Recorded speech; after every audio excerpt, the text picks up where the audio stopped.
राज्यभरातील शेतकऱ्यांसाठी आज दिवसभरातील अतिशय महत्त्वाच्या ठळक बातम्या व शेतकऱ्यांसाठी राज्य सरकारचा अतिशय महत्त्वाचा निर्णय झालेला आहे। आता सरसकट शेतकऱ्यांच्या बँक खात्यावरती पैसे जमा होणार आहेत। त्याचबरोबर शेतकऱ्यांसाठी पीक विमा व कर्जमाफी या संदर्भातील देखील अतिशय महत्त्वाची बातमी आलेली आहे। जे शेतकरी मित्र व्हिडिओला शेवटपर्यंत पाहतील त्यांना संपूर्ण बातम्या पाहायला मिळतील। त्यासाठी शेतकरी मित्रांनो व्हिडिओला शेवटपर्यंत पहा।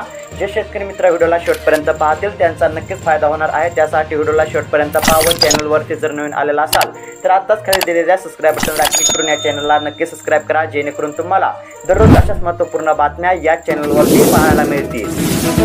पहिले शेतकऱ्यांसाठी महत्त्वाची बातमी, 5,88,000 शेतकऱ्यांना मिळणार 853 कोटी रुपये। मंत्री धनंजय मुंडे यांची माहिती, 31 ऑगस्ट पूर्वी पैसे होणार खात्यात जमा। आता जर पाहायला गेलं तर नाशिक जिल्ह्यातील शेतकऱ्यांसाठी पीक विम्या संदर्भातील दिलासा देणारी बातमी पाहायला मिळत आहे। जिल्ह्यातील जवळपास 6 लाख शेतकऱ्यांना आता पीक विम्यापोटी 853 कोटी रुपयांचा निधी हा मंजूर करण्यात आलेला असून या शेतकऱ्यांच्या बँक खात्यावरती आता 31 ऑगस्ट पूर्वी पीक विम्याचे पैसे जमा होणार आहेत। व शेतकरी मित्रांनो तुमच्या जिल्ह्यासंदर्भातील देखील पीक विम्याची आपण बातमी पाहणार आहोत। त्यासाठी व्हिडिओला शेवटपर्यंत पहा।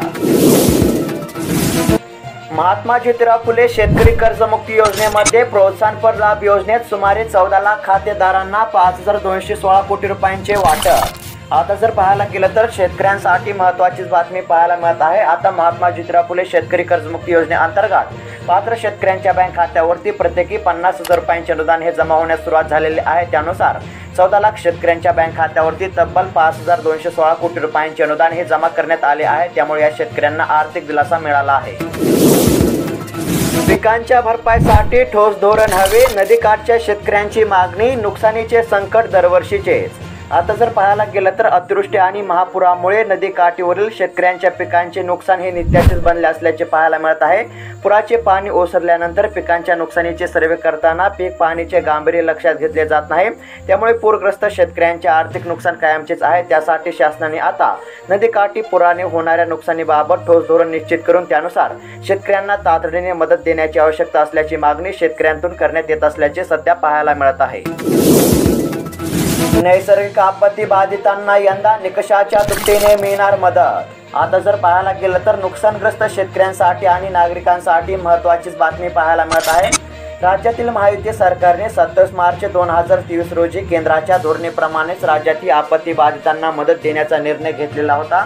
मात्र यंदा राज्यात होणाऱ्या विधानसभा निवडणुका लक्षात घेऊन 27 मार्च 2023 चा निर्णय शिथिल करण्यात आलेला आहे। राज्यात आपत्ती प्रतिसाद निधीच्या सध्याच्या मदतीपेक्षा आता दुपटीने मदत करण्याचा निर्णय घेण्यात आलेला आहे। त्यानुसार आता नुकसानग्रस्त शेतकऱ्यांना आणि नागरिकांना आर्थिक दिलासा मिळणार असल्याचे पाहायला मिळत आहे। विभागासाठी 100 कोटी रुपयांची आर्थिक मदत जाहीर, शेतकऱ्यांना मिळणार नुकसान भरपाई। आता जर पाहायला गेलं तर शेतकऱ्यांसाठी महत्त्वाचीच बातमी पाहायला मिळत आहे। जानेवारी ते मे 2024 मध्ये अवकाळी पावसाने चांगला हाहाकार केलेला होता। दरम्यान पावसामध्ये पीक सापडल्याने शेतकऱ्यांचे प्रचंड नुकसान झाले। त्यामुळे शासनाने शेतकऱ्यांना नुकसान भरपाई द्यावी अशी मागणी केली जात होती। त्यानुसार राज्य शासनाने अवकाळी झालेल्या नुकसानीपोटी नागपूर विभागासाठी 100 कोटींची नुकसान भरपाई मंजूर केली आहे। त्यानुसार आता या शेतकऱ्यांच्या बँक खात्यावरती नुकसान भरपाईचे पैसे जमा होणार आहेत। व शेतकरी मित्रांनो तुमचा जिल्हा कोणता आहे कमेंट करून नक्की कळवा, जेणेकरून तुमच्या जिल्हा संदर्भातील देखील बातमी आपण पाहूया। 1 सप्टेंबर पासून होणार आनंदाच्या शिद्याचे वाटप, 100 रुपयामध्ये शिदा। गौरी गणपतीच्या सणानिमित्त लाभार्थ्यांना होणार मदत। आता जर पाहायला गेलं तर यंदा देखील गौरी गणपतीच्या निमित्त आनंदाच्या शिद्याचे वाटप करण्याचा निर्णय राज्य सरकारने घेतलेला आहे। त्यानुसार पुरवठा विभागास आनंदाचा शिदा येण्यास सुरुवात झालेली आहे। येत्या 1 सप्टेंबर पासून स्वस्त धान्य दुकानातून 100 रुपयांमध्ये आनंदाचा शिदा हा लाभार्थ्यांना देण्यात येणार आहे। मोदी सरकारचा शेतकऱ्यांसाठी मोठा निर्णय, शेतकऱ्यांना होणार फायदा। आता जर पाहायला गेलं तर पंतप्रधान नरेंद्र मोदी यांच्या अध्यक्षतेखाली झालेल्या केंद्रीय मंत्रिमंडळाच्या बैठकीमध्ये शेतकऱ्यांसाठी मोठा निर्णय घेण्यात आलेला आहे। केंद्र सरकारने आज कृषी पायाभूत सुविधा निधी योजनेची व्याप्ती वाढवण्यास मंजुरी दिलेली आहे, ज्यामुळे आता या योजनेचा लाभ मोठ्या शेतकऱ्यांसोबत लहान शेतकऱ्यांना देखील होणार असल्याचे पाहायला मिळत आहे। गृहिणींचे बजेट कोलमडले, लसूण पुन्हा 400 रुपये किलोवर, आणखीन दर वाढीची शक्यता। सध्या जर पाहायला गेलं तर किरकोळ बाजारामध्ये सध्या लसणाचा दर थेट 400 रुपये प्रति किलो पर्यंत आहे। पुढील काही महिन्यामध्ये हा भाव आणखीन वाढून 600 रुपये प्रति किलो पर्यंत पोहोचू शकतो अशी शक्यता जाणकारांकडून व्यक्त केली जात आहे। तर घाऊक बाजारातील लसणाचा दर कमाल 320 रुपयापर्यंत वाढल्याचे पाहायला मिळत आहे। उत्पादन खर्च वाढला पण भाव हमी भावापेक्षाही कमी, सोयाबीन दरावरून किसान सभा आक्रमक। सध्या जर पाहायला गेलं तर राज्यातील शेतकऱ्यांना आपला सोयाबीन हमी भावापेक्षाही कमी दराने विकावा लागत आहे। सध्याच्या घडीला राज्यातील बाजार समित्यांमध्ये सोयाबीनला 4000 रुपये प्रति क्विंटल ते 4400 रुपये प्रति क्विंटल पर्यंत दर मिळत आहे। एकीकडे सोयाबीन पिकाच्या उत्पादन खर्चामध्ये वाढ होत आहे, तर दुसरीकडे शेतकऱ्यांना योग्य दर मिळत नाही। याच मुद्द्यावरून किसान सभा आक्रमक झाली असल्याचे पाहायला मिळत आहे। पीक विमा संदर्भातील बातमी, पीक विमा रक्कम शेतकऱ्यांच्या बँक खात्यावरती जमा होण्यास सुरुवात, शेतकऱ्यांमध्ये आनंदाचे वातावरण। आता जर पाहायला गेलं तर पारनेर तालुक्यामध्ये शेतकऱ्यांच्या खात्यावरती 2023च्या खरीप हंगामाच्या पिकाचा विमा जमा होण्यास सुरुवात झालेली आहे। येत्या 15 दिवसांमध्ये सर्व शेतकऱ्यांना पीक विम्याची रक्कम मिळणार असल्याचे कृषी विभागाकडून सांगण्यात आले आहे। त्यामुळे या तालुक्यातील शेतकऱ्यांना दिलासा मिळाला आहे। व शेतकरी मित्रांनो, तुमच्या जिल्ह्यासंदर्भातील देखील पीक विम्याचे अपडेट आले की तुम्हाला लगेच कळवू। त्यासाठी तुमचा जिल्हा कोणता आहे कमेंट करून नक्की कळवा। ई पीक पाहणीला शेतकऱ्यांचा प्रतिसाद कमीच, शेतकऱ्यांना तात्काळ आपल्या पिकांची ई पीक पाहणी करून घेण्याचे आव्हान। जर पाहायला गेलं तर शेतकऱ्यांनाच आपल्या पीक पेरणीचा अधिकार देण्यासंबंधी ई पीक पाहणी या महिन्याच्या सुरुवातीपासून सुरू आहे, पण खास खरीपाच्या सुरुवातीसह शेतकऱ्यांचा याला कमी प्रतिसाद मिळत असल्याचे पाहायला मिळत आहे। त्यामुळे शेतकऱ्यांना तात्काळ आपल्या पिकांची ई पीक पाहणी करून घेण्याचे आवाहन करण्यात आले आहे, जेणेकरून आगामी काळामध्ये शेतकऱ्यांना पीक विम्याचा व नुकसान भरपाईचा लाभ मिळेल। सोयाबीनवर पाणी शेंगा खाणाऱ्या अळींचा प्रादुर्भाव, शेतकरी संकटात। सध्या जर पाहायला गेलं तर अनेक ठिकाणी सध्या पावसाने उघडीप दिल्यानंतर पिकांवर किडी व रोगांचा प्रादुर्भाव मोठ्या प्रमाणामध्ये आढळून येत आहे। सोयाबीनवर पाणी तसेच शेंगा खाणाऱ्या अळींचा प्रादुर्भाव वाढला असल्याचे सध्या पाहायला मिळत आहे। त्यामुळे शेतकरी संकटात सापडलेले आहे। केंद्र सरकार कांदा दर पाडण्याच्या तयारीत, शेतकऱ्यांना मोठा आर्थिक फटका बसण्याची शक्यता। आता जर पाहायला गेलं तर राज्यातील कांदा दरामध्ये लवकरच मोठी घसरण होण्याची शक्यता सध्या वर्तवण्यात येत आहे। केंद्र सरकारकडून राज्यातील विधानसभा निवडणुकीच्या पार्श्वभूमीवर राखीव साठ्यातील कांदा बाजारामध्ये उतरवण्यात येणार आहे।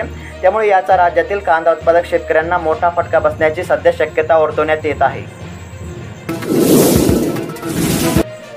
आधार प्रमाणीकरणाअभावी शेतकरी कर्जमाफीपासून वंचित। आता जर पाहायला गेलं तर शेतकऱ्यांसाठी महत्त्वाचीच बातमी पाहायला मिळत आहे। महात्मा ज्योतिराव फुले शेतकरी कर्जमुक्ती योजना 2019 अंतर्गत प्रोत्साहन लाभ योजनेमध्ये अनेक शेतकरी पात्र ठरले आहेत, परंतु आधार प्रमाणीकरण केले नसल्याने शेतकरी कर्जमाफीपासून वंचित आहेत। त्यामुळे शेतकऱ्यांना तात्काळ आधार प्रमाणीकरण करण्याचे आवाहन करण्यात आले आहे, जेणेकरून पात्र शेतकऱ्यांना 50,000 रुपये अनुदानाचा लाभ मिळेल। राज्यातील नुकसानग्रस्त शेतकऱ्यांसाठी महत्त्वाची बातमी, आता 3 हेक्टरपर्यंत मिळणार नुकसान भरपाई। जर पाहायला गेलं तर शेतकऱ्यांना अवेळी पाऊस, गारपीट आणि इतर नैसर्गिक आपत्तीमुळे होणाऱ्या शेती पिकांच्या नुकसानीसाठी मदत देण्यात येते। आता याच मदतीमध्ये वाढ करण्यात आलेली आहे। शेतकऱ्यांना आधी 2 हेक्टरपर्यंत नुकसान भरपाई मिळत होती, मात्र आता त्यामध्ये वाढ करून 2 हेक्टरऐवजी 3 हेक्टरपर्यंत शेतकऱ्यांना आता नुकसान भरपाई देण्यात येणार आहे। शेतकऱ्यांच्या तक्रारींचे एकाच कॉलवर होणार निवारण, खुद्द केंद्रीय कृषी मंत्री ठेवणार देखरेख। आता जर पाहायला गेलं तर शेतकऱ्यांसाठी महत्त्वाचीच बातमी पाहायला मिळत आहे। तक्रार निवारण सुविधा केंद्र कृषी भवन येथे उभारण्यात येणार आहे। विशेष म्हणजे ही व्यवस्था खुद्द केंद्रीय कृषी मंत्र्यांच्या देखरेखीखाली असणार आहे। हवामानासंदर्भातील बातमी, पावसाला पोषक हवामान, कोकण घाटमाथ्यावर जोरदार पावसाची शक्यता। एकंदरीत जर हवामान अंदाज पाहायला गेला तर आता अनेक ठिकाणी पावसाने उघडीप दिलेली आहे। तसेच कोकण घाटमाथ्यावर आता जोरदार पावसाची शक्यता हवामान खात्याने वर्तवलेली आहे। तसेच राज्यातील अनेक भागांमध्ये तुरळक ठिकाणी पावसाची शक्यता आहे। तर शेतकरी मित्रांनो, तुमचा जिल्हा कोणता आहे कमेंट करून नक्की कळवा, जेणेकरून तुमच्या जिल्ह्यासंदर्भातील पीक विम्याची अपडेट आले की ती लगेच तुम्हाला कळवूयात। आणि अशाच महत्त्वपूर्ण बातम्या दररोज जाणून घेण्यासाठी आताच खाली दिलेल्या सबस्क्राईब बटनला क्लिक करून या चॅनलला नक्की सबस्क्राईब करा। भेटूया पुढील व्हिडिओमध्ये। धन्यवाद।